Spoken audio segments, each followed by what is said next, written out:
première chose à faire, comme d'habitude, vous devez afficher tous les éléments dont vous avez besoin pour bien travailler. Donc, premier élément qui nous manque, la règle horizontale et la règle verticale ne sont pas affichées. Vous allez dans l'onglet Affichage et vous cochez Règles. On se rappelle que les règles sont indispensables pour voir les indicateurs de retrait. Il faut absolument que vous ayez également à l'écran les marques de fin de paragraphe affichées. Donc, pour rappel, dans Accueil, vous allez cliquer sur le bouton Afficher tout, qui permet non seulement d'afficher les marques de fin de paragraphe, mais également les marques de saut de ligne, de saut de page ou de saut de section dont on aura besoin un petit peu plus tard.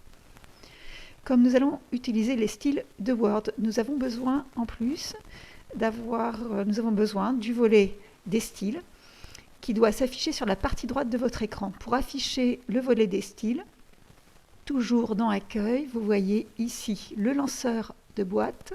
Vous cliquez sur ce lanceur et le volet des styles s'affiche. Pour l'installer bien à droite de votre écran, vous le pointez sur le haut ici, vous glissez vers la droite. Alors, pourquoi allons-nous travailler avec les styles? Les styles de Word donc, vont nous permettre de prévoir des mises en forme homogènes tout le long d'un document, puisqu'un style nous permet de mémoriser, d'enregistrer les mises en forme de paragraphes.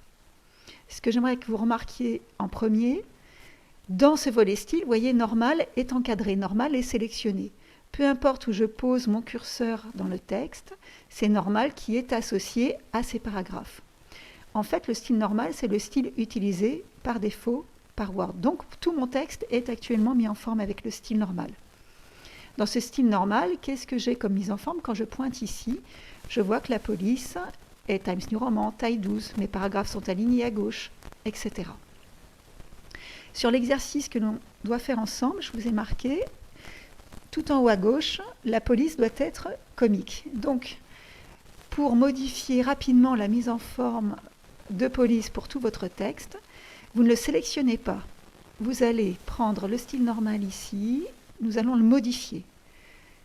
Vous prenez la flèche, vous prenez la commande modifier, et dans ces boîtes modifier le style, vous voyez modifier le style normal, au lieu de Times New Roman, ici vous allez pouvoir choisir une autre police, notamment donc comique.